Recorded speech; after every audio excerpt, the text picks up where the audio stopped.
This is a Big Facts Network exclusive.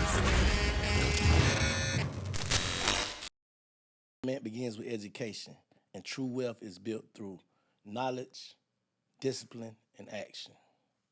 With that being said, today we locking in with a visionary, entrepreneur, and the founder of the Recession Proof movement, my dog, Him500. What's up, King? Man, what's good, boss? How you feeling? I'm blessed. I feel good. How you really feeling mentally, though? That's what I always ask people. Mentally, man, we at the top of the year. The top of the year is always heavy because we got so much planning and things that we got to do. Is to feel like, coming out the gate for the beginning of the year is always rough because the end of the year is, I got Christmas, it's time off. So it's like, we getting back into it. So, it's a little bit hectic right now, to say the least. All right, well, let's take it to the beginning with your upbringing. Where you from? What you represent? I'm from Stockton, California. Okay. Yeah, I'm from Stockton, California. Born and raised. Then I moved here. I moved to Atlanta 2009.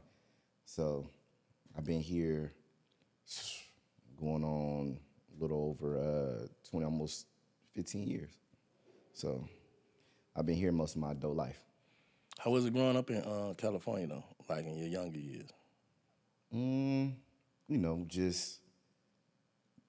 I come from a small town, so the exposure and the things that it's harder looking back now. Growing up, it was like I thought I lived in a regular city. Mm-hmm. You know what I mean? It was like you look at the little Summer Splash concerts we would have, and I thought it was, this is what every city is like.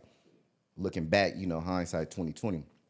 Looking back now, I look at like how rough it is. When I go back and see the environment I grew up in, it didn't feel like that. Like when you grew up in them environments, it don't feel like, oh man, I come from the streets, everything rough. It was normal. Facts. It was life. Like everybody in the hood, everybody in my neighborhood, my cousins, my family members this is shit. It's all I know. So it should be like, it's regular. Mm-hmm. So I can't look back and be like, oh man, it was bad. I come from the trenches, the struggle. I came from what I thought was regular. Now I look back and be like, a little extra rough, but we ain't had no opportunities and, but regular. How did coming up, like, so basically you say you came up like damn near in an ordinary black inner city kid, right? Mm-hmm. How did that shape your views on like success and want to have money and shit? Growing up, I grew up in the same environment, but then my input is a little bit different because of some of the things that I got to see. So my dad was a dude who did his thing but went to prison. So I didn't get to see it and experience everything. I would just hear stories. Mm-hmm. But my mom went and was down for a second, but then she went back and got a college degree. So by the time, we fell on hard times before, but then I got to see her buy a house. So by the time I'm 13, 14, I'm seeing my mom buy a house. Mm-hmm. Then I'm seeing her buy a duplex. Then I'm seeing her build a house. Then I see her get a $100,000 check. So I started to be able to, it exposed me to things. And I started being able to see things. So me growing up, I look at coming out of that environment, it changed because I seen somebody get out of it. Mm-hmm. You know what I'm saying? Like I seen somebody step out and move away and come in, and move into a decent area, move into a decent home. I got to experience that. So I went from living in the projects, all of us, family cramped in, living together in a 2-bedroom, 7 deep, to moving out, buying a small home, buying a rental property, buying an investment property. I got to see that. So I got to see like, you can go. Mm-hmm. Like, nah, you could take it there. Like the shit that I was able to experience, and I got my real estate license at 18 because my mom did real estate. So I got a Charger. I'm driving a 2006 Dodge Charger in 2006. Like, you can have this shit. Like, it's here. Like, go get it. Came to Atlanta on some fluke homecoming for Clark and seen this shit and said, nah, this different. And it's like having a Charger was it. In my city, niggas had Benzes. We came out here and we seen Bentleys and Rolls Royces. And I'm like, it's a different level. And I think that immediately changed my upbringing to like, it just propelled everything. Who'd you say was the biggest influence? Your mom? Like? Yeah, 100%. 100%. On who I am today and everything I've been able to accomplish, it comes from the conversations that we had. Because, like, my brother was a superstar football player, but he ain't passed the SATs. And she didn't understand the college dynamics. And so he went to a JUCO, and then he started getting railroaded. And from being an All-American, we seen how the college system played. And she was just like, you know what? Me in the 6th grade, she like, fuck school. Like, you're not even gonna go to college. Like, I'm gonna show you, boom, boom, boom. We not even finna fight that. You don't like going to school. We ain't even gonna fight it. We gonna figure out a way for you to make money. Mm-hmm. But I learned, she put that in me in 6th grade when my brother graduated and started getting railroaded through college and realizing the system don't help us how we expect it to. She like, you know what? I'm just gonna teach you business. And now here we are. How many, people be looking at, successful people and just thinking like it just happens overnight. Mm-hmm. Like, can you give us some stories like of failures or, missed shots and, things of that nature? This life that we live is you miss 100% of the shots you don't take. It's just one of them things. Like, this shit don't never stop. A nigga never gonna stop doing business. Mm-hmm. I'm never gonna stop working. I'm never gonna stop hustling. I'm never gonna stop trying to grow. And so for me, when it comes to growing up, man, I sold shoes on Craigslist. I sold cars. I used to buy cars from the dealership. Like, you name it, I did it. And it was like my mom, along the lines, you learn things and you got to be able to ingest the lessons and the shit that you hear and be able to apply it to your life.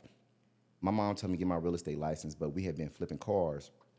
And she told me, like, she came home one day and I had a 5.0 and I'm switching the seats out. I went and got it from another one. I'm building, like, my car out. And she was like, look at your fingernails. I ain't raised you to be a poor hustler. I said, you got me fucked up. Right. Like, you know what I'm saying? Yeah. I looked at myself. I was enjoying the journey, though. Like, felt like I was doing something. And I'm like, even if I go make $1,000 off this car, $2,000 off this car, look at the shit you had to do and the actions that you taking. Mm-hmm. I was doing multi-level marketing and other stuff too, and I'm like, I gotta wear a suit there. And I said, you know what? Stay in character. Stay in the environments where you gotta wear a suit, where you gotta, hold yourself to a certain standard. And so I came out here, I ran I did cell phone repair. That didn't turn out for the best. Ended up stealing cell phones, going to jail, like doing nigga shit, because then it started going like, man, Atlanta, a different place. One of my dogs said we was doing something and it was an opportunity to make 10,000. And he said, nah, just do 10 times at one time to make 100,000, get some real money. I'm like 21, 22. I'm like, shit, 10,000 is real money. And you just said do that 10 times. I went back. I said, you right. But my goofy ass goes back to work and goes, you know what? I just do this 10 times by myself. That is real money. Get 100,000. It's game changer. End up in jail. Damn. But it was because my perspective. I'm doing things now. We ain't here operating how we operating in the cell phones and doing what we was doing. For me to have 10,000 saved, I can buy Burberry. I can go out. I remember going to the club, being able to get sections. I can live now. I ain't worried about bills. I'm cool. And then they put me into a perspective and said, yo, now you gotta get 100,000. And I said, I talked to my people where I was working at, the situation came about, and I said, go big. Mm-hmm.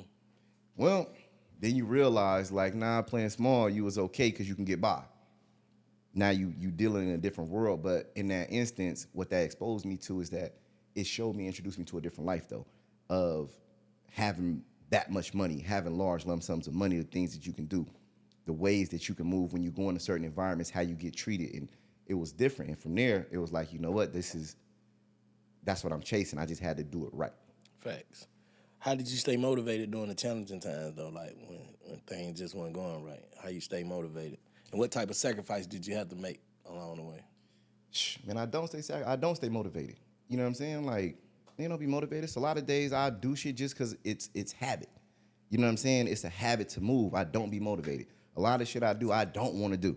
Damn. You know what I'm saying? Like, it ain't like, oh yeah, I'm ready. I'm get up and I'm amped. Like, no, I don't want to do this shit. Like, I have to do certain things because my life is dependent on it. Yeah. My actions, I'm just conditioned for it.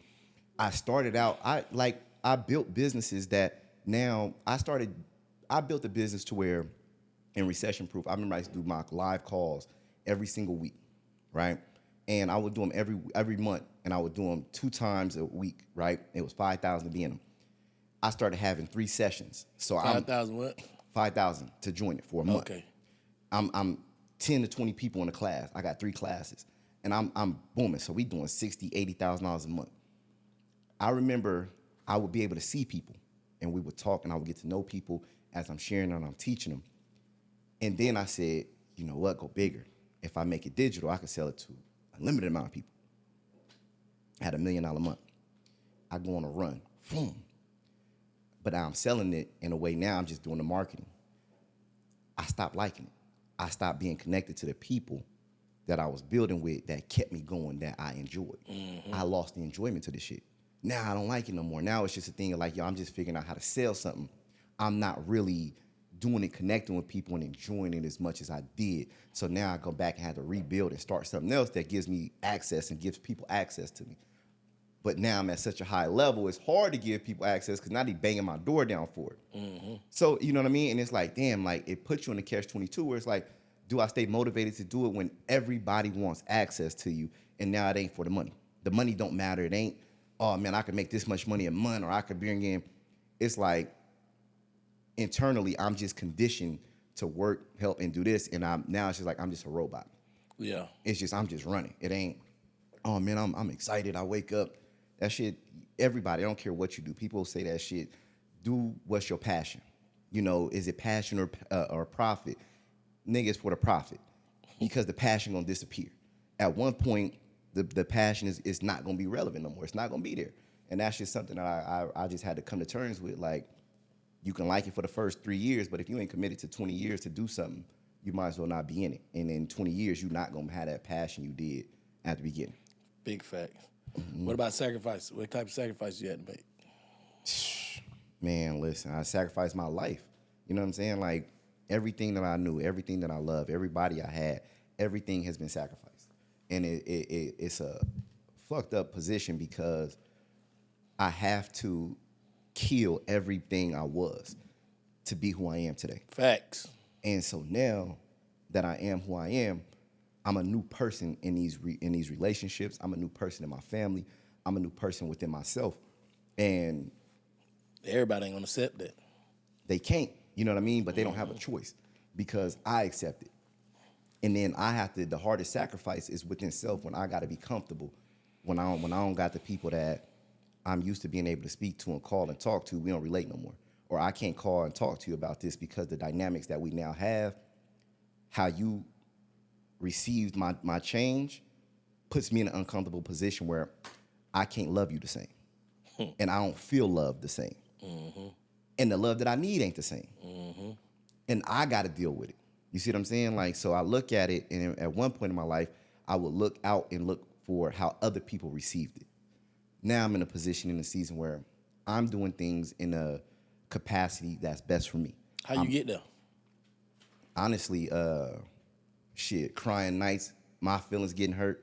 You know what I'm saying? Like, family members being disappointed in me, and I'm feeling disappointed because I'm not showing up in the capacity that they feel I should show up.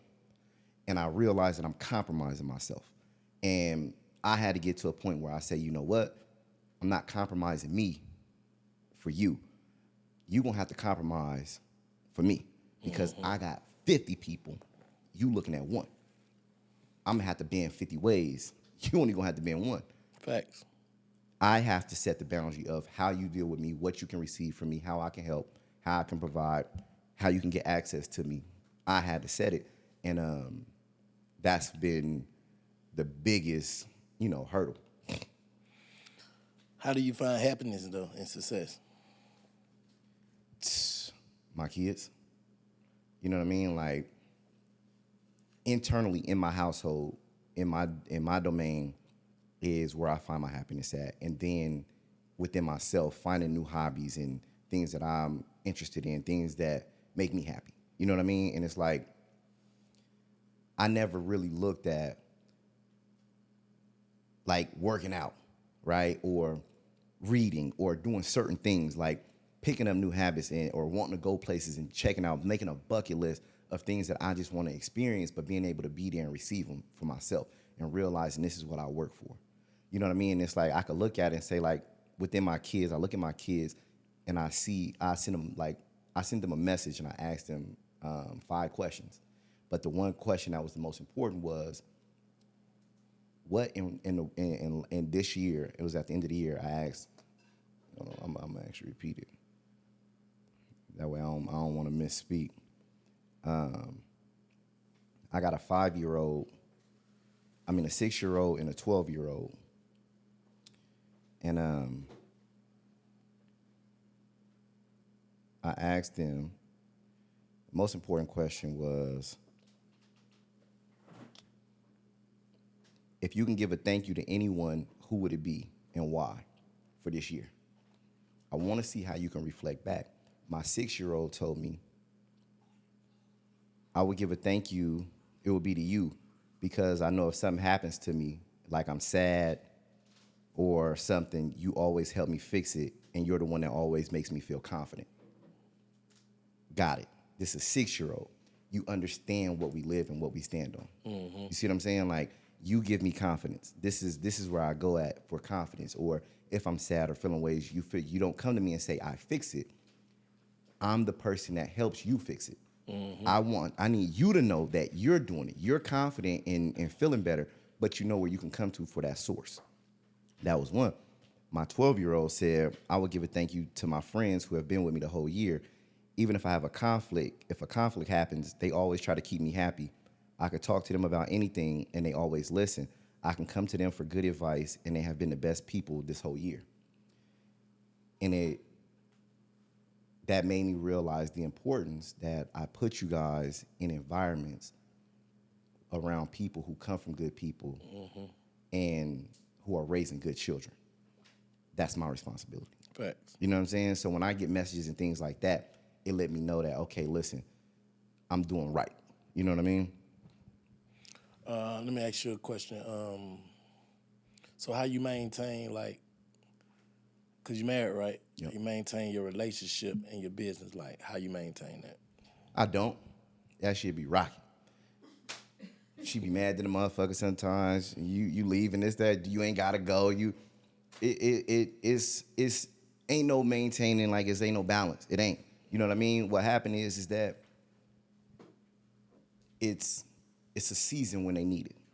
Like, I had to go, she like, fuck it. End of the year, we went to Dubai for our anniversaries on New Year's. I don't know, it seemed like a good idea to get married on New Year's. So you realize in a few years, now we going on into year 5, you realize my daughter's birthday, December 15th, Christmas, and New Year's, and our anniversary. Yeah. And you got to start the year off with business and everything like that. Yeah. That shit seemed like a good idea when we got married. Now it's like every New Year's, we got to take a trip. We finna be somewhere for 5 to 7 days, celebrating our anniversary, off of the back of Christmas, off the back of my baby birthday. And it's like, you know what, though? In December, I had to realize, like, okay, y'all got it. I know I can't work. So my team knows throughout the year, just cancel it. Cancel December. I ain't doing nothing.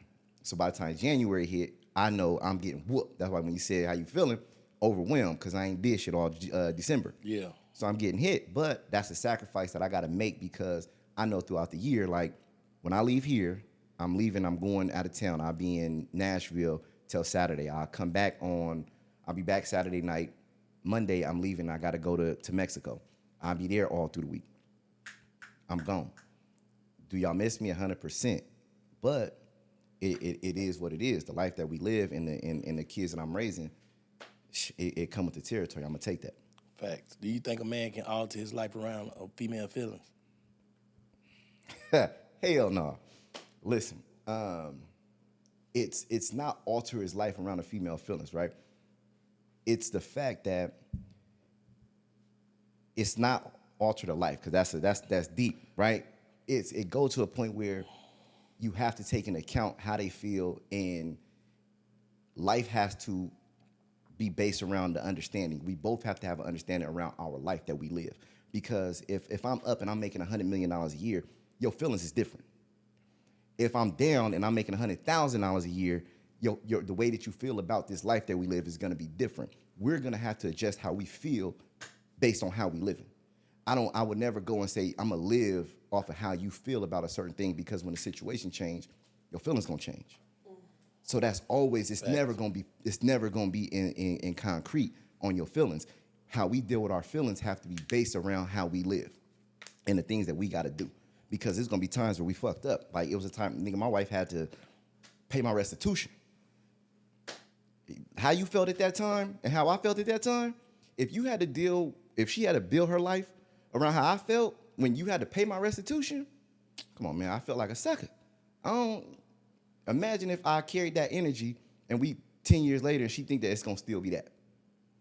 So it could never be based off of feelings because that's gonna be situational. How we deal with each other and how we deal with life is what's gonna be the main thing. Like if we focus on growth and these are the outcomes that we want, our feelings gotta be committed to that. All right, let me ask another way then. Would you allow something to suffer due to her feelings, like business or your purpose, your passion? In that, yeah, you know, with that is that's internally, so it's my wife, right? And what I realize is that a lot that who I am, it come out of the house. So if it's something in business that it starts to affect that, because if it has a negative effect, right, on her, if her feelings start to become negatively affected where she like, you know what, like, this ain't sitting right, even though I'm like, you know what, I like this, whatever we got going on in business, like, that's more important because it's more than one situation with you because my whole dynamic is here. Do you think... You got to ask it blunt, like, what you trying to ask? No, I'm asking. Yeah, I'm yeah, asking. yeah. Do you think... We get into it. Okay.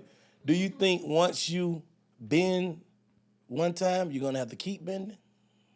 Like, say for instance, if she say, "Well, I don't want you to go do Perspektives today with Bank. I want to chill," and then you chill, and then tomorrow, and she see you that you'll go for that. Yeah.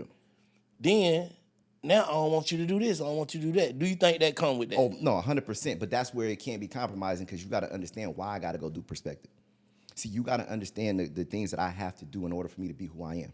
Facts. And if you ask me to do something that compromises who I am and who I'm destined to be and what I'm setting out for and the man that I have to be for not only for you, but for my children, if you're willing to compromise that, then we have a bigger issue. You just answered the question then. Yeah. You answered the first and the second and the third question just then. Yeah, because I can never compromise who I am and the things that I have to do, right? Yeah. Because then I'm no longer being the man that you love. Because the nigga you love is... Ain't going for nothing. Nah, so everything that I gotta go do, everything that I provide, everything that I stand for, everything my ambition, my ability to go and learn in my experiences, because life's biggest lessons is experiences. Facts. With things that I experience is life's biggest lessons. So everything that I gotta go learn and go through, I gotta do that, and I can't compromise that. How you deal with, like, because I be seeing online niggas be trying to say, like, niggas scamming and like, how you deal with shit like that? Shit, it came off your platform. Which one? It came off Big Facts. Oh, you talking about when you you said That shit came off Big Facts. What was that, 5 years ago? Yeah. Shit still be simmering out there. You know, what happened is what would you try to say though? Let's revisit that. you said, man, how we get, you know, you got niggas in the hood who got 20,000 X amount, but they ain't finna invest or trust no nigga to get no nigga no money. Yeah. So I told niggas how they can go get some money and then risk that. Yeah. Niggas said, oh, you teach people how to do bank fraud. These niggas shoot niggas, got goddamn everything else. The last thing they worried about is goddamn this. But that was the perspective and mode I was in, right? Yeah, yeah. And I'm talking like, you know what? To the streets. I'm talking to the streets, niggas who already take risks. Yeah. Right? And so what happened is that then it gets spent. Like, oh, he teaching bank fraud, teach people how to commit fraud on the bank. They try to put that like that's your whole business. Boom. But what happened is that let me know how big I was. I didn't know who I was. I didn't know how big my voice was. And when that happened and people started having something bad to say about me, I seen how many people was interested. And I said, God damn, I didn't know how much impact I had. And that let me know that you can't speak in different perspectives. You always got to be on point. Impeccable with your words. You a leader. And people are going to take what you say at face value and they will execute on what you do. And so it's not that I say, oh man, niggas, I was wrong. But now how niggas want to carry it and build off of it, you niggas is suckers. Yeah. And then realistically you hate because you want to be in the position that I'm in. and you can make a career, nigga, you'll make more money off of my name than you can make off your own that you've been able to do in 5 years. Damn. So now you know, people will try to attach. And so now that's when it was like, okay, then, and at first I tried to neglect it and like avoid that type of situations. But now it's just like when niggas try that, it's just like, you know what, we just gotta smash you niggas. Like, y'all not like this is in business, y'all really not even a credible source to speak on me. Y'all not even on my level. Mm-hmm. But before it was just like ignoring. But now it's like, nah, kill it. You gotta cut the head off and eliminate it, because they'll push that perspective and then it'll live forever. What steps you take to like ensure the people that do follow you now, like knowing that you got that in, you know what I'm saying, that shit in the back of your mind, like what steps you take? It's, you know, I have to think about, even when I create my community, right? It ain't just about that. That was actually a dope learning lesson for me. And that's probably gonna be the reason I touch 100 million, is because I had to make a pivot.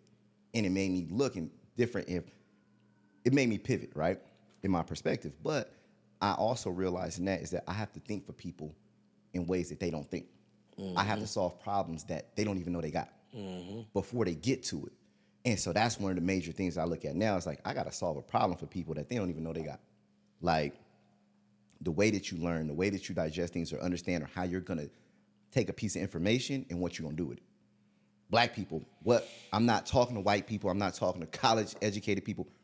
I'm talking to people who are trying to build a way out. Niggas. I don't want to say it. But I'm talking to niggas. Yeah. And niggas will do what niggas do. Mm-hmm. I had somebody in my program just came out of nowhere and said, yeah, I've been gone, but I got shot 15 times. I got literally an hour later, somebody sent a message, said, yeah, I've been in the feds the last 18 months, like where we at? And I'm looking at two messages going, this is my community. Mm-hmm. This is reality of who I deal with. Do I deal with college? I have a lot of people that's in college. I got a lot of different people in my program. But the dynamic is that we all want to come up out of this environment. And sometimes we be forgetting about them, thinking we talking to the ones who going to understand it at a high level and execute. Like, nah, you got to talk to the ones who savages and going to be like, shit, give me a good credit score. I'll take a $50,000 credit card and put it on my credit. I don't care. Me. You know what I'm saying? Like, fuck that debt. Like, I don't care. You know what I'm saying? Yeah. So, but that's when it's like, so now I have to teach them, like, yo, this is how you make money off of it. This is how you actually become profitable from having a credit card versus just going into debt. And so that's where the game got to change. And I had to start thinking, like, look, I got to show y'all how to make money off this stuff, not get it and think that, oh, if I get good credit and I go get a LLC, I get a credit card, I can start a business. Like, it don't work like that. How did you actually like gain the knowledge that you got in this game? Trial and error. You know what I mean? Like, realistically, trial and error, and then mentorships. Like, it came from me learning, and then I would look at all these Asians and these white people online. They'd be like, we travel for free. We get the reward points, and I'm looking, going like, bro, I don't care about travel. At this point in my life, when I was young, coming up, I want to be able to pay for my utility bills. I want to be able to live, not to pay for groceries. Like, y'all getting money off these credit cards, but y'all traveling. And I looked at it and I'm like, you know what? I can be more profitable in business if I don't got to pay for my overhead. So I was like, yo, how can I use these reward points that they hacking and getting all these points? How can I use them reward points to not have to pay for toiletries, not have to pay for my utility bills, and now that make me more profitable? Mm-hmm. And then I'm up from there. You know what I mean?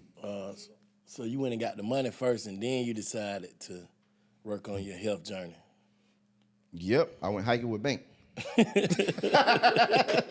I'm saying, like, what sparked that for you? Man, with me, yeah, me too. Like, yeah, it was I'm sleeping with a CPAP, bro. Like, this is some funny shit. Like, we going on. I got so many images of things that I had to do being uncomfortable, being big. Like, I'm flying to Dubai, not Dubai, Maldives for my honeymoon, and I took a CPAP with me. So you imagine, I'm uncomfortable. I got a ego and a pride issue. I don't like being like doing weird shit or shit that I don't like. People got to see me doing. I'm like, nah. I'm on an airplane, and in order for me to get a decent sleep, I gotta sleep with a CPAP. These stewardess and everybody gotta walk past. I'm sitting here trying to sleep with it over my head. I'm like, you know what? This ain't life. Like, this shit dangerous. And then I start having issues with my heart and stuff like that. And I'm like, you know what? It gotta change. Like, I looked at a picture of my daughter laying with me, and I sleep with a CPAP on, and I'm like, bro, I'm not gonna be here that much longer. Like, this shit gonna end. And I'm like, something got to change. Nah, real shit. So how was it for you? Like, how you stay focused on that journey? That took over my life. You know what I'm saying? Like, nothing else mattered. I couldn't even post nothing online. I couldn't market or nothing. Niggas like, yo, what's up with the weight loss? I ain't want to. I'm thinking like maybe, I could ease into it. People just be like, and it'll breeze through. They don't care. That was the only thing people focused on was my weight loss. And internally, I couldn't even focus on business. I had to really focus on it when it comes to eating and maintaining everything, my vitamins and vitamin IVs, herbalists, dietitians. Like, I ain't like start learning about the body so much. I never was that in detailed about it, like getting my blood work and all that stuff done. So that was a hell of a journey. That was probably like an 18 months to 2 years focus. Mm-hmm. Just that, learning and getting into position. You work with athletes and shit too, right? HBCU athletes? Not really, not heavy. Okay. No, I thought I had seen that somewhere. I did a deal with TSU. We did a deal with TSU last year and did some scholarships and stuff like that. But I don't come out of the college arena. And it's a whole nother world that I would have to learn and get into once I started dealing with it. And we got a college scholarship fund set up, but it ain't something that I'm going heavy like with the NIL and really digging all the way, diving deep into it. How many niggas out there feel like you owe them something? Shit, them niggas can chime off in the comments. It's a whole lot of everybody. Family member? Everybody. Everybody. It's crazy because people bring up shit like that you don't even remember. And it's like, damn, you still live there. Like, but they live in the aspect when they last was connected to me.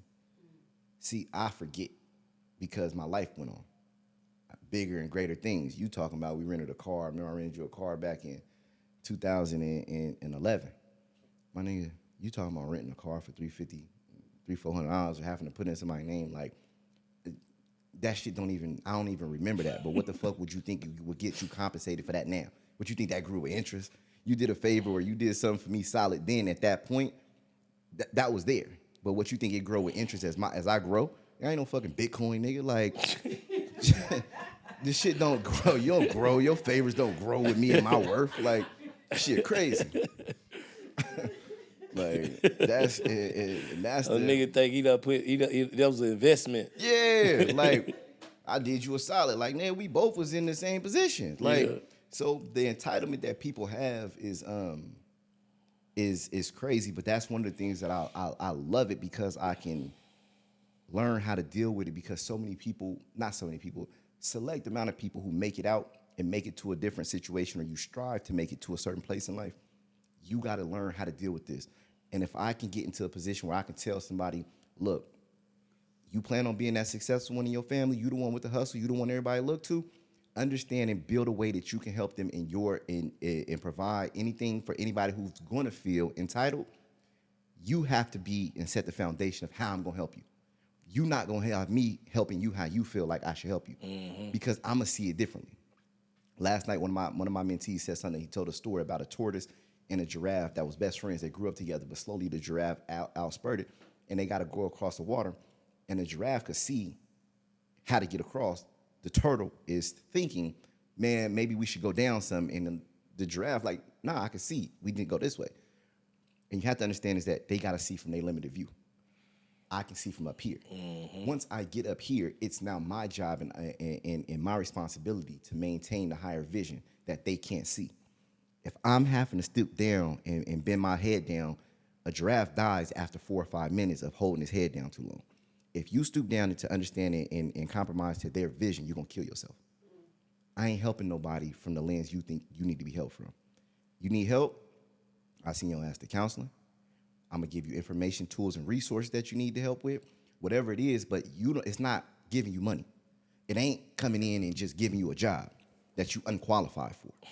It's things to help you become a whole person. My job is now to help people become whole human beings in aspects where they're broken at that I can see from my lens now. Facts.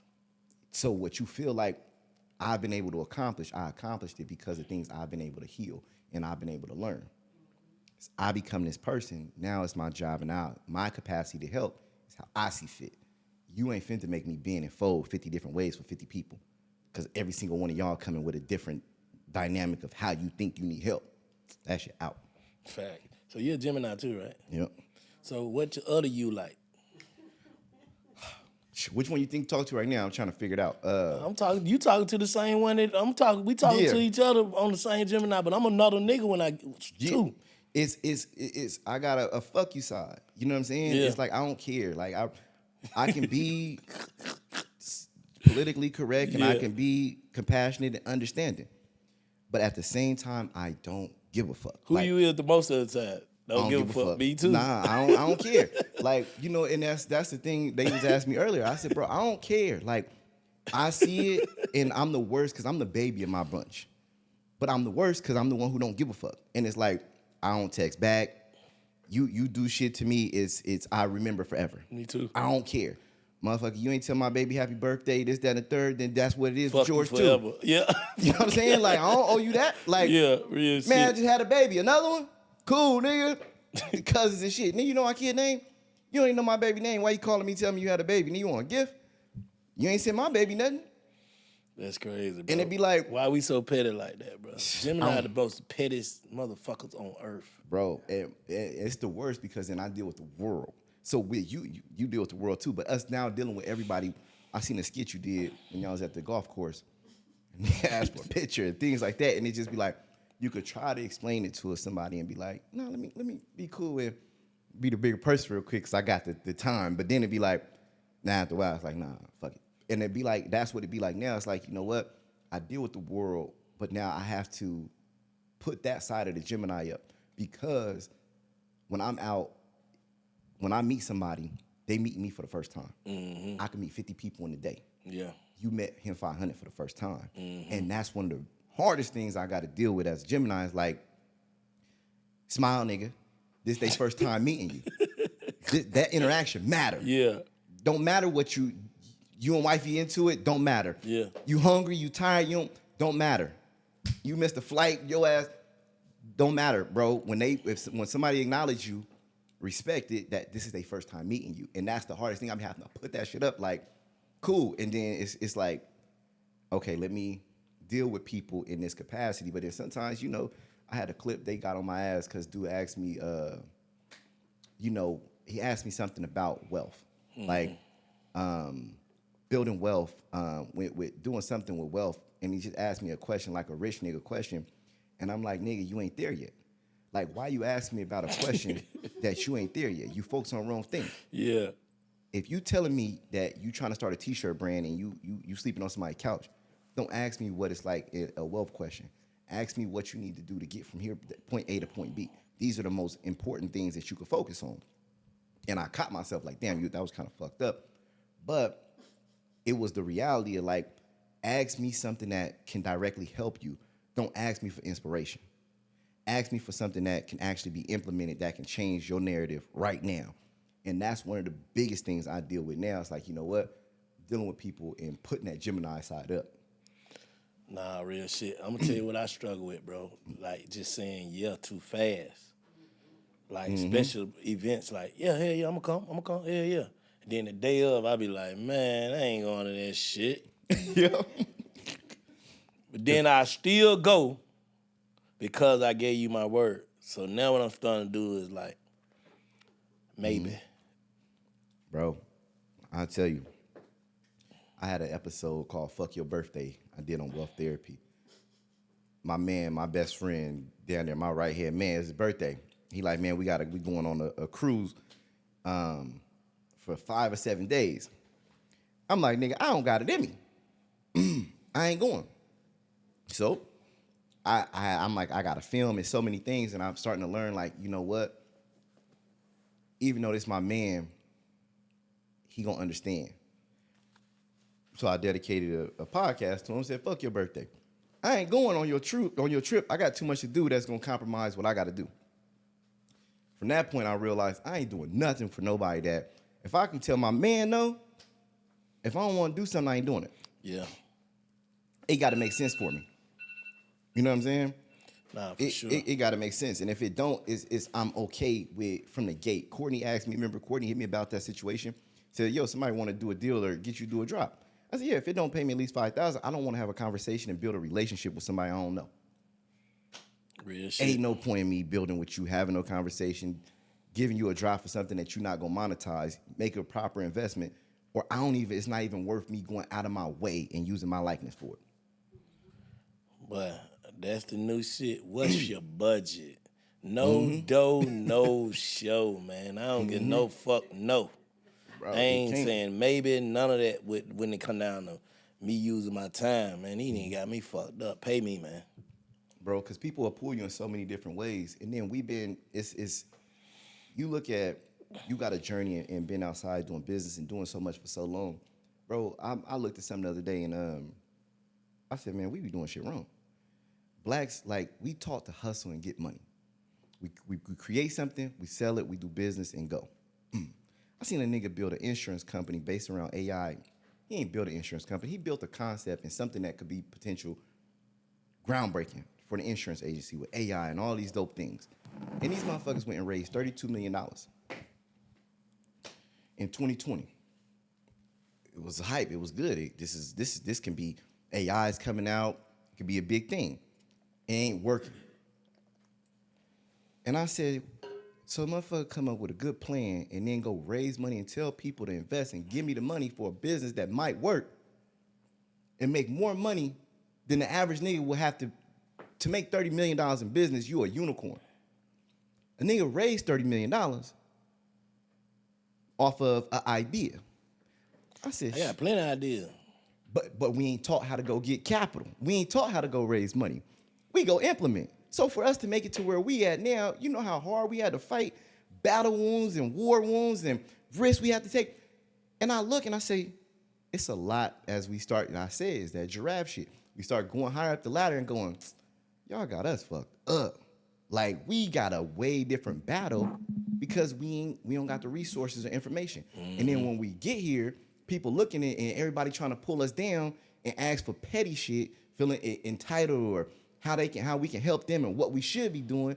And it's like, nigga, let me keep going so I can tell y'all how to move this field because we ain't playing it wrong. I mean, we playing the battlefield wrong.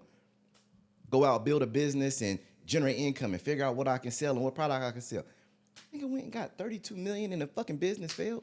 Nigga, you made the money already. Shit, Yeah. you give me $32 million to figure out if it work or not. Okay, well, what was your salary? So for you come up with an idea, what was your salary to operate this business? That's really a scam. You see what I'm saying? And guess what? If it failed, nigga gonna start over and do something else. Come up with another idea. I said, I really looked at it and I said, because you'll get niggas to raise money, be a black nigga raise money, fucking real estate nigga raise money and they don't get a return, you're a scammer. But if you go to hedge funds, you start learning the venture capitalists and learn about VCs and developing relationships, and you got a strong resume background where your business might work, people will give you money. Facts. We don't give money for nobody. I remember when I first met you, you was y'all was creating like a conglomerate with you, Earn Your Leisure, my boy Wall Street Trapper. Mm-hmm. That was all y'all came there together. You were that one shot? Yep. Like how did that like separate? It ain't separate. Everybody just doing their own thing.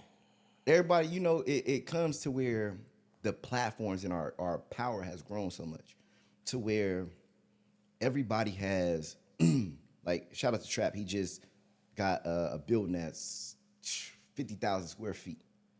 EYL just built a community in Ghana. We get into a point where we in business. See, we made a force and we created a lane. And not everybody, like, I got a software company now that is going crazy. Everybody has their different lanes, but we was able to build and launch something and create a movement together. Mm-hmm. And it's still created. Everybody, is still running a race and pushing. But you look at EYL, they had a media company. You look at Trap, he has a stock investment, and that's what he's into investing in things like that. You look at me, I'm in the business. So it's three different verticals. It's damn near impossible to beat. Yeah, you know what I'm saying? And it's like, in order to stay together or everybody just be locked in arms, it's like, shit, we got to stand on another nigga's shoulders constantly or be worried. And it's like, cool, look how much power we got. Look how we can create things.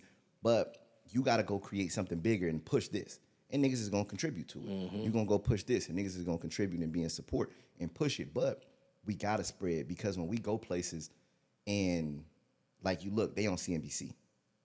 I'm on Perspectives. They going to be on, Trap with TD Jakes. We all got different. I think he said he doing a movie or something. He said he want to put me in a movie or some shit. Man, that nigga doing a lot of shit. Yeah. You know what I'm saying? Yeah. But that's the thing. Is like, you look at it and you go, we got to go tackle the world. We realize that we created something within the financial literacy movement, but we got to battle music. We got to battle church. We got to battle the streets. We got everything we got to battle against. So niggas can't all tackle it the same way. Facts. Let me see. Answer a word with a word. One word. All right. Entrepreneurship.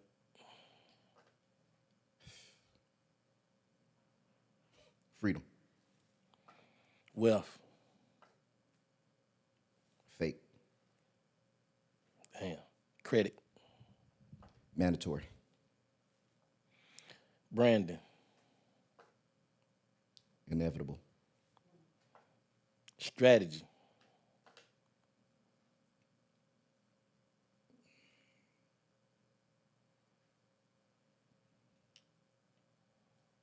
Important. Mindset. Life. Recession. Proof. I knew you were going to say that.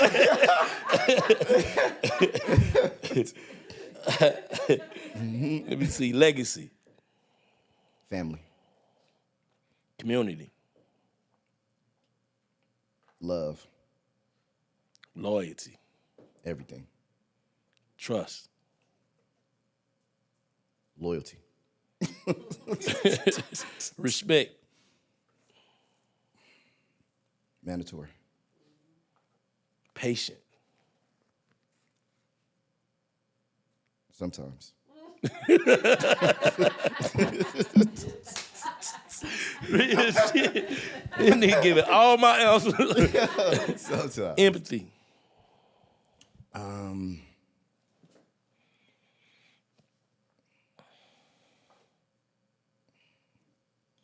Subjective. Vulnerability.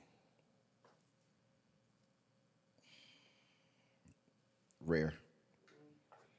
Forgiveness. Never. Never. Yep, never. God forgives. Understanding. Inevitable. Balance. Non-existent. Growth. Life. All right. Good ass answers. Let's go back to that forgiveness. Yeah. Do you think that's just like impossible to forgive? It's a thing that it's not, I ain't gonna be cliche and be like, I forgive, but I don't forget, right? I understand now. See, I'm not forgiving you for what you did. And I don't move on past it. I feel how I feel. Like, you do foul, that's what it is. You know what I'm saying? And this is who you are. It ain't nothing to forgive. Like, you're this type of person, I don't fuck with it. And if you can foul me in some kind of way, this is your character. If that's your character, then allow that to be your character, and let's move accordingly to your character and my character. Your mirror. That's it. But basically, you do forgive, though, because that's forgiveness. Because you're accepting the person for who they is, but I just can't fuck with you. Yeah. I mean, if that's considered forgiveness, you know what I'm saying? Because whatever you did that was like, if any fuck shit you did, I still have a problem with it. And anything I feel like I need to get even about or get my get back for, I want it. Yeah. It's not over. Yeah. And if it's, you know what I'm saying? It may not be like I got to do something to you, but if it's fuck you, like I'm putting it in your face every chance I get that you a sucker or you a hater or you on some fuck shit. Every chance I get, I'm gonna remind you, and if it come up and I can dish you, I'm gonna do it. Real shit. It's just gonna be what it's gonna be, and it's gonna be like that forever. Let me see. I asked a couple of females this question, but I'm gonna ask you: would you rather have real love that's a liability or fake love that's an asset?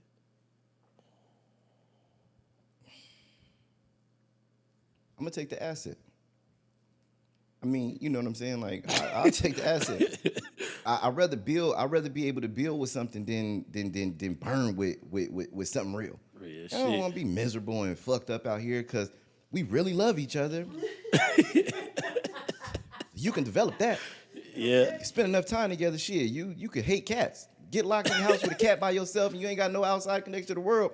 Nigga, you gonna start loving this fucking cat. Just is what it is. You're going to start to find traits. Man, I like how warm it is. You know what? It does this. Is cute. This is cute about it. This is adorable. I admire this. You're going to figure it out. Something to like about it. Yeah. Eventually. Well, you put it like that. Like, how hard is it? Do you feel like it's hard for you to grow, like mentally? Or I ain't going to say grow. I'm saying to get unstuck in your ways, to get out your own ways. Now, one of the things is that learning how I had to learn to question and judge everything about myself, what I learned, and be like, you know what, I'm imperfect. Like, nigga, everything I do fucked up, how do I fix it? You know what I'm saying? Like, what's my bad perspectives? And like, because everything in my life is my fault. So I realized anything that happens is on me. Facts. So anything that happens in my life is my fault. If anything go wrong, what did I do? Facts. What didn't I see? Facts. What did I overlook to allow you to get this close to me? What didn't I pay attention to in business to make this bad deal? What you said to me that made me want to do? Why am I here? Like if I'm at an event, it's like how you tricked me here. Yeah. I end up on a podcast with 4 comedians. And I'm sitting here like, what the fuck? When I walked in, these niggas was like, they said, okay, we're gonna go for 10 minutes. And I watched it. All these niggas did was crack jokes.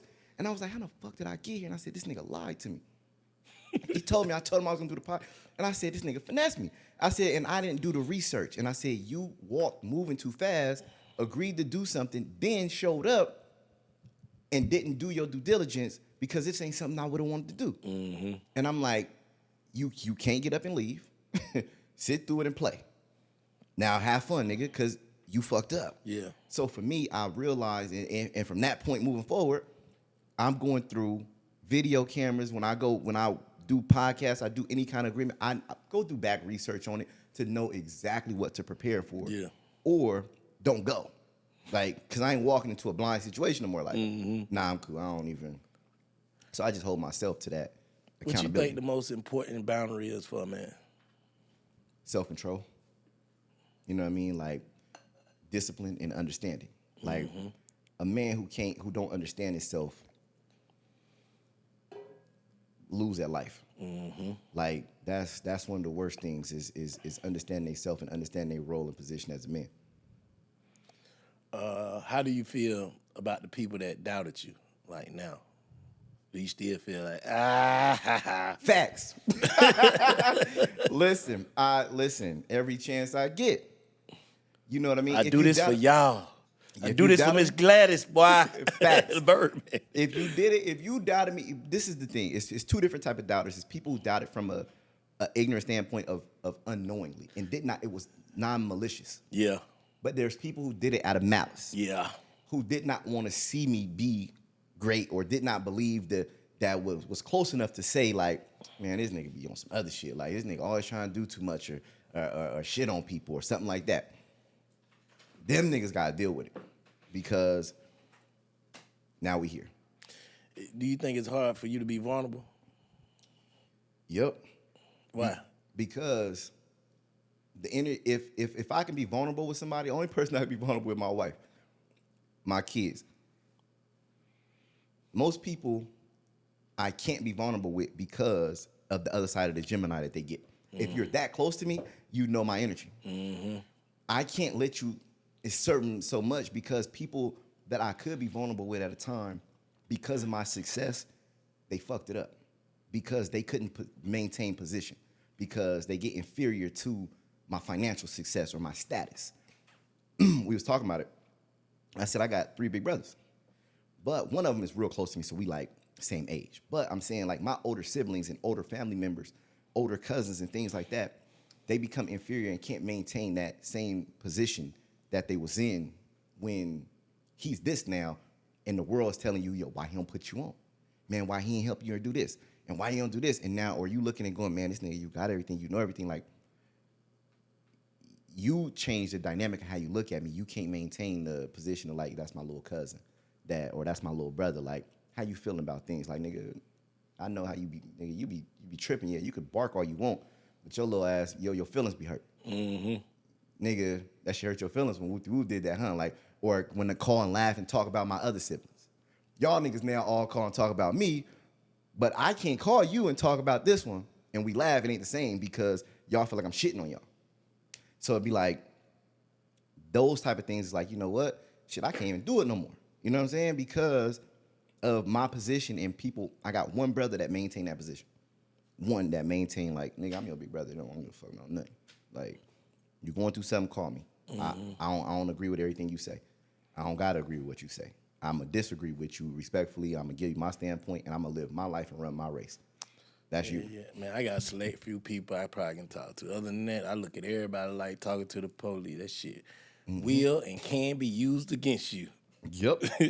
You know what I'm saying? So shit, they can have it. Mm-hmm. So do you feel like sometimes you have to remove yourself from the world? Man, I feel like even family? Success removed me from the world. No, I'm talking about I ain't talking about that part. I'm talking about like when you glitching. Cause you're a Gemini, so we glitch out. Yep. So do you feel like I have to be like away from my wife sometime? Like I gotta go in the back room, I gotta go downstairs, I gotta go to my apartment, I gotta go to my building, I gotta go somewhere because you don't need to see this person who trying to come out right now. Man, that's crazy because, you know, day before yesterday I did it. It's crazy you said glitching. You just gave me a way to communicate that with her. Like, cause she be like, cause I said something, I cracked a joke about her being on her period. And I said, I'm put it online, I'm gonna tell online, put it on my Instagram. She said, nigga, I'm telling about your periods. And I said, fuck you. I know exactly what you talking about because I had an attitude yesterday out of nowhere. I'm like, nah, I don't feel like she asked me something. And I was just like, nah, like, this ain't the time. Like, I'm like, what? Like, she's like, what the fuck just happened? And I'm like, I told you trying to make me do something. Like, why the fuck you keep asking me to do stuff? Like, I'm sitting here comfortable. I don't want to move. When you asked me the first time to get up and I said, and I gave you an excuse why I wouldn't get up, I'm telling you I ain't moving. You come and ask me something, you standing there to get that. No, why you keep trying to make me move? Like, leave me the fuck alone. And I'm like, fuck you so angry about something? Maybe you tired or something. But it'd be that Gemini shit. And it'd be like, you know, I just need to be in my bubble real quick. And a couple hours to go by, I'll be like, you know, I'm back. Let me take a nap or something. And then they be like, so you expect for me to just to jump when you jump back out of that retarded shit? Now you want me to be back regular? Yeah. Moody. I hate that word. Motherfuckers say I'm moody. Just say I'm glitching. Moody sound like a bitch. Yeah. Mm-hmm. Yeah. Like, man, you know that she fucked with me and said, yeah, talking about your periods. And I was like, I knew exactly what she was talking about. And I said, damn, after all these years, you gonna hit me with that. And I said, good one. Yeah, but I'm like, I get it. Yeah. And I know it because I know me. And I know later I'll be like, damn, because if somebody called me in the wrong time, like I feel bad. I gave one of my cousins, I got a cousin that's on drugs. And he trying to get rehabilitated. This nigga didn't overdosed on heroin, all kinds of shit, almost died. I didn't flew out there and motivated the nigga, but I hustled with him and did shit in businesses with him to help him make money, but he couldn't get right. The nigga called me for 3 days, and one time he called me, and I'm in a meeting, and I said, nigga, why the fuck you blowing my phone up? He was like, damn. And I said, because now I'm answered. You done call me 3 times. I'm in a meeting. I'm like, what do you want? Man, I was trying to think about a way that, you know, I'm doing a comedy now. Do you know somebody at some comedy club? And I said, what the fuck would make you think I'm putting my fucking life on the line, my reputation on the line, for a nigga who can't stay clean for more than a year? Like, what in your mind thinks that I'm gonna do that? The truth. And you're blowing me the fuck up. Nigga, and I'm in a meeting talking to niggas that gotta pay me $75,000 a month and building out a company that's gonna be worth hopefully over $100 million. You're disrupting that to ask me about helping you do some fucking comedy, nigga. And I'm like, later I felt bad because my other cousin called and said, damn, you went off on Cuddy? And I said, nigga had bad timing, bro. I be telling y'all niggas, like, he said, I tell people you can't just call 5. You can't just randomly call and disrupt a nigga day with something that's important to you. Like, you're going to have to down there take a rain check or send a message and ask the question. But you can't just call him and be calling like you can just blow this nigga up. You don't know what he got going on. They don't get that, though, because, like you said, they the turtle. You know what I'm saying? They can only see, like, shit, I'm finna call Cub. Let me call that nigga back, because it's important to me. Them, they think it's going to be as important to you. But you already doing what's important to you. And now I'm in the wrong mode. I wasn't in the philosophical mode to have a conversation and explain it to you. And explain to you why not. I went in the nigga mode. What the fuck you want? Like, nigga, you done been calling me 3 days and you calling me 2-3 times in a row. You messing up my do not disturb. What? And then you ask me some goofy shit, and now I'm boom. And it's like, that's be the thing, and I'll be like, you know what? I be having to catch that. You know what I'm saying? You voted for Trump? Nah. Voted for Kamala because she black. Keep it real. I did. That's why. Strictly because she black. You fuck with Trump? 100%. Let me say, not do I fuck with Trump. I fuck with his attitude, right? I'm cool with a nigga saying, fuck people. Yeah. Fuck China. Fuck everything they got going on. We gonna do this in America. Oh, well, he's racist and he doesn't. It's a lot of things that people gonna like and things that people don't like. I'm a businessman. I like the dynamic and what happens in our economy, how he stand on business. Now, does the majority of our people need help and can they benefit from the other side? Most likely, but this shit ain't been working. We been fucked up so long. When do college systems start helping? Now they giving niggas college for free. And now they warrant in a way where you don't have to work a state job. You don't need a degree no more. So y'all give us college for free now, and then you say to go get a job, you don't need a degree. What you need? Experience. Well, who gonna give a nigga experience? Nobody. So we stuck back on our own, build a business, and hire ourselves. So we gonna have to fight for ourselves no matter what. Right. If not, we gonna be continuously leaning on the government. So saying, oh man, I'm gonna go and they care about these things for our people, for the people that's less fortunate, man, that shit keeping people stuck in the water. It's keeping people stuck in chains and stuck in the mud. That's why we fucked up still. Thanks. So Nah. So let me run down the list of Geminis before we get out of here. Andre 3000. Makes sense. Because I was not going to that concert in the park. I told niggas he gonna play the flute and this shit is gonna be hilarious because he don't give a fuck. He on his mode. He gonna do what he wanna do. There's like Andre 3000 thing. I said, nigga, he's gonna play the flute. Wait for the headlines. Watch. Go. He said, y'all niggas thought y'all was gonna hear Sorry Miss Jackson. No, you gonna hear. What about Kanye? I fuck with Ye. Me too. I fuck with Ye. Like, I watch so much that he do and how he speak and how he carry it, how he break relationships, how he troll shit. Like, dog, he a different animal, but his truth has always been his truth. And the nigga ain't been wrong. He may be misunderstood, but that nigga ain't been wrong, and that nigga changes the dynamic of everything. Kendrick. I'm from California, so you know he a different animal. Pop.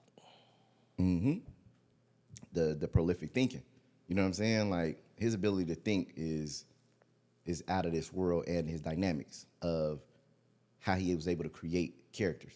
You know what I'm saying? Like, I'm not gonna say like Tupac was the biggest gangster. He was the biggest gangster because who he was able to become and who he was able to be. And to die at the age of 25. Nigga was a baby. So you ain't looking at a 40-year-old. 30 years later, we still talking about him. You ain't talking about a nigga who made it to 40 and did what he did. You would assume he was 30, 40 years old and grew into this wisdom to be able to have this long track record of different things. To die at 25, that shit different. Do you think you misunderstood though? Me? Yeah. Due to the internet and being able to talk so much, I think people get a good understanding of me. And I think that's one of the gifts and the gifts that I got now is the internet, that I can speak out and share my insight and how I feel and how I see things. Okay. Let me see, who else? Who I missed? Did I miss anybody? Oh, Ice Cube. Cube. Prince. See, I ain't them Cube, a little bit Prince before my time, so I don't really know too much on Buddy. All right, let me ask you another question about Gemini shit before we get out of this, because I can talk to Gemini all day. Yeah. Do you feel like your truth can get you looked at strange? Yep. Because it's always conflicting. Because I could see the side, I could be on either side of the fence. Yeah, man. So I ain't never on like one side. I've gotten to argue with my mans today. Fuck. We just got in an argument and my wife was like, well, they're agreeing with things that you say. And I said, yeah, but that's in a different context. If my man I don't want to, okay. One of my mans got kids that he has a strained relationship with. I don't fuck with niggas who don't fuck with and take care of their kids. Yeah. End all be all such shit. Well, some shit is going on and that got exposed about him. Niggas is like, and what? Boom, boom, boom. I'm like, why you feel so hard about I ain't switching on my man like that? You got to understand the significance and the dynamic of this. I'm not switching. I understand the rule is the rule, but there's also different dynamics of why. And in this conversation, for me, I looked at it and I said, I don't give a fuck what it is, why this going on right now, and a nigga in any kind of exchange, anybody that talk to me, when you get done talking to me, you're going to say, damn, that's that nigga friend. And I ain't never talking to that nigga about him. Mm-hmm. So I don't care if this, I don't agree with this, but I'm finna have the conversation and stance that this my man's in. Fuck it. When you get done, if you ever have an issue to talk about this nigga, you should feel like when we get done talking, I don't want to talk to that nigga about him no more because that's his friend and he gonna always be there. Yeah. But in the same hindsight, it's like, but he doing something that you said we don't rock with and we don't agree with. And it's 100%, but we gonna have to fix that and check that, and we gotta fix that. But I'm not having a conversation and finna crucify and flip on my man. You see what I'm saying? And I'm like, and that's that Gemini shit, because it's like, yeah, cool. Right can be right both ways. I'm right on both sides of the fence. Real shit. I'm standing over here, I'm right, and I'll stand on that side and I'm right. And you gonna have to be wrong. But people call that two-faced. Yep. And bro, the nigga that I'm into it with, the one that told me, man, you two-faced. That's your fucking gift. And we had an argument about that. Like, me and this nigga argue like a motherfucker. He called me two-faced. And I said, how? What you mean? He said, you said this, and then you did this. And I said, yeah, but I said that because of this, and we did that because of this. And he was like, yeah, it makes sense, but do you see how it conflict, though? But that kind of retarded, though. I think we thought, bro. That's why I started this shit Perspectives. Because we got to respect people respect it, even if we don't agree with it, right? Yep. And that's easy for us to do. Like, I can understand why a nigga crossed me. I can understand why you mad at me. I can understand because guess what I had to start doing, bro? I had to start holding back a lot of shit, like my perspective on things, because I could be touching people that's right around me. Like, say, for instance, if I be like, I don't fuck with nigga who don't take care of their kid, but I might have a nigga right here with me in the car with me that know he got a baby that he don't take care of that don't nobody know about. Now he looking at me mad at me. Yep. Or I don't fuck with tender dick ass nigga or rat ass nigga. This nigga done told and I don't even know he done told before. But this nigga hate me because he know I'm, you know what I'm saying? So I be kind of goddamn putting a little zip on my shit now. Bro, but see, you got years on me. I'm still learning. It be like, I be dead ass, I be in it and I'll say some shit and it just be like, I ain't lying. Yeah. My whole thing is, nigga, I ain't lying. Yeah. That's how I feel, that's how I see it. If you feel differently, then you gotta argue me down. You gonna have to express your viewpoint. You gotta come out of that. Like, I'm telling you, I had to, bro. That shit bring along people, like, even though we don't give a fuck, but it just people go in rooms before you and explain who you is, and then when people come look at you, it really add up to who they done explain. Yeah. You get what I'm saying? Like, I can run in the room before you fight and be like, shit, man, that nigga two-faced. Let's just say that. Yeah. And then you go on that motherfucker, you go on your website or whatever on your platform and say some shit. Then one day you feel another way, you gonna say some more shit. And they be like, I see what Bank talking about. But they ain't never got a chance to meet you. Yeah. To know, like, nah, bro, I be glitching, but I ain't no fuck nigga. Yeah. It's to understanding where it come from. It's crazy that you say that, because that thing when you just said that, like that perspective on things, but that's the thing that helped me become great. Is because, like you said, I could see how I could piss somebody off or something like that. But for me, I be looking at it and I go, I can always stand with any situation. Yes. Because my level of understanding is different. And my level of disagreement is different. And why? Like, I don't gotta be like, oh, well, I don't get that. No, I can 100% understand it and argue against it. Yeah. For the sake of conversation and argument, Yeah. I can see differently because I don't want to have one-sided perspective. I don't want to be able to see things from one-sided lens and just be like, this is just what it is and how I feel. Like, nah, because then that's why people be losing. It's like, bro, when I'm doing business and I'm in transactions, like, I got to be able to look at every single angle of what you looking at, how you see it, because then I'm going to communicate it back to you because I got to be able to run it.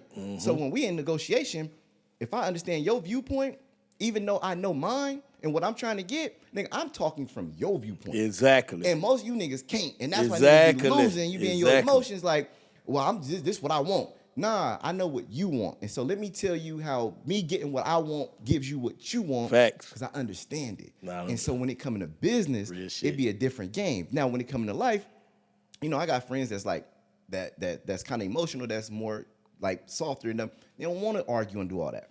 So when I get into that mode, I be having to realize with certain friends, don't go there with them. Don't do it because they're not gonna give it back. Yeah, we the great debaters. Yeah. And then see the thing about it is we can get you to see some shit, and then I'm gonna just take it back to women. Yeah. I can get you to see some shit, right? And you can understand it and see it clear. But then when you go sit with yourself, you gotta turn me into a manipulator. Like, you manipulated me. You manipulated my mind. But how? You shouldn't have never saw it. I shouldn't have never been able to get you to see something that you can't see. But the ability to put some, that's crazy. That manipulation shit amongst the Gemini is crazy because the way our brains are wired. Like, any situation I'm in is going my way. It ain't no ones or twos about it. We didn't win the deals. They train us how to do shit. And nigga said, yo, and we in business now. They can't change the deal, so it don't matter. But nigga, like, my man, like, bro, we got this software company over here. Shit, he doing 20,000. We give him 100,000. Shit, tell him we'll give him 50,000 for 50% of the company. Shit, boom. I'm like, nigga, why I don't want to give him my money? He was like, bro, I'm telling you what he said. I said, you let him say that to you. He ain't say that to me. Thank you for the heads up, nigga. So when he called me, he was like, well, you know, I'm already 200,000 in the company. I said, you 200,000 in the company? I said, yeah. I said, all right. I said, well, what's the issue? He said, I can go reach out to influencers and things like that and just have them endorse the product and kind of grow it and scale it like, you know, what you guys are going to do. I said, you can't. I said, because my name Him500. I text people. You going to have to DM them. I'm going to call niggas and tell them what they going to do and why they going to do it, and it's going to happen. It's totally different. The relationships I got that you don't have, it's not going to happen for you. And I said, but do you understand why? I said, you know how much money I spent on ads? You know how many conferences I done did? You know how much groundwork I done did buying jets and to be able to flex and show I'm that nigga that I had to do to become Him500? I said, let's just calculate how much money I put into developing Him500 that you're going to leverage to build your software company up. And I said, we can just go, fuck it. Let's just figure it out and how much of my brand you want me to use, how much of my platform you want me to use, what percentage of my relationships you want me to use, because you want me to use 100% of them. You want to be able to get to the top of the tops. You want to be able to reach out to the Wall Street trappers, the EYLs. You want to be able to hit Russell Brunson. You want to get to Alex Hormozy. You want to get to Tony Robbins. You want to get into these environments. Well, how much? 100% of my relationship, cool. Then let's see what it's split and how many millions I put into it versus your 100,000. Nigga like, yeah. I said, yeah, we need 40% and I ain't give you nothing. My man like, huh? I said, we ain't giving nothing. Why am I giving you money? I put all my money into me. Tell you, I'm the product. This shit worth more than everything you talking about. Yeah. I'm like, why? He like, but you know, we was trained on whenever you do a merger. I said, nigga, that's you following white people rules. We don't got it. Negotiation is unprecedented. You are what you can negotiate. Whatever a nigga agreed to, he agreed to. And once we agreed to it, we locked in. Make the lawyers document it up. It's done. What you agreed to, we agreed to. Negotiation, there is no law. If I talk you out of 99% of your company and you agree to it, that's your fault. Fool.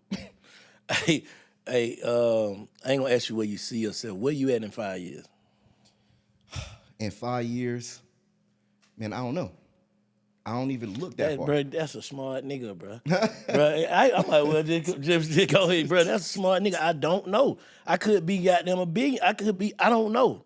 That's a good ass answer, bro. And niggas can't even build 5-year plans no more. With technology, with the way the world is going, you can't have a 5-year plan. You can't say, yo, in 5 years, I'm going to be doing this. Your investment's going to change. Buying houses, being in real estate, and being a safe investment, that shit ain't safe no more. Ain't the best place to put money no more. It's like, shit, you look and go, shit, if I would have put the money I put down on my house or real estate I bought 5 years ago, if I would have put it in Bitcoin, nigga, I wouldn't be on the internet. You know what I'm saying? So it'd be like, shit, now my whole trajectory and moves change. So for me to say 5 years, I don't know what technology gonna do. I'm getting rid of smart fucking McLarens and fucking sports cars, and I'm going getting electric cars and Teslas and shit, so I can learn the technology and things that how these function. You know what I'm saying? Like, I'm outdated. I ain't got an electric car yet. I need to go get an electric car and go get me a Cybertruck. Let me figure out the next wave to stay up with what's coming. Facts. If not, you get outdated, outpaced. Facts. Our grandparents fucked us over because they thought that computers was a scam and it was hacked, and they wouldn't get on computers. If you can get a world a gym, what would it be? If I can get a world a gym, man, you be ignorant. Never lose your imagination. Be ignorant and be imaginative. Think about the wildest shit you want in this world and be stupid enough to go try to get it. Facts. That's it. Facts. Phone rung on that one. Let me see. I do book of the week, and I picked this one for this episode. Rich Dad, Poor Dad. Shit, my rich dad so dope. My poor dad smoked it. So, Oh yeah, your daddy came home too. My daddy passed away. He came home. He did 30 years and came home. He passed away last year. Man, my condolences. Yeah, he good. Yeah. But how your relationship with your pop? Good. It's new. You know what I'm saying? It's different. Like, we maintained the relationship, but him being out and hearing him say certain shit. Like, one of my family members told him he should drive for Uber to learn the city. He in Dallas, and they said, you know what? To learn Dallas, you probably should drive for Uber. And nigga said, man, that's like a taxi cab driver. Man, that shit beneath me.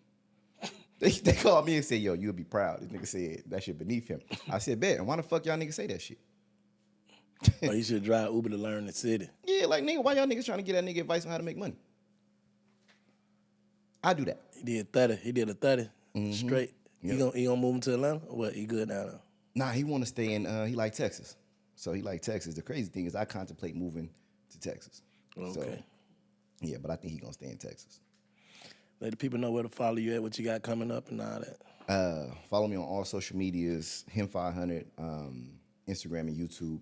Biggest thing, you know, just continuously helping people build. You know what I mean? We doing an initiative right now helping 10,000 people get their credit fixed for free. So I created a software that does people credit for free so you don't got to pay for it. So now we don't got an excuse. It's the platform that everybody needs. It's the foundation to everything with wealth is it's going to come down to your credit one way or another.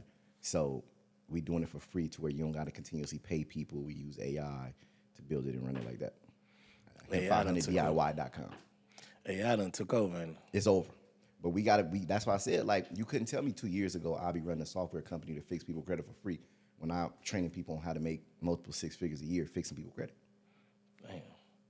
Make sure y'all like, subscribe, and comment to the Big Fat Network. Perspektives With Bank, my dog Him500. I appreciate you pulling up on me, dog. Man, love, bro. I appreciate you We having gotta me. do this again for the year with. Man, let's do it. Love. Let's do it. Love.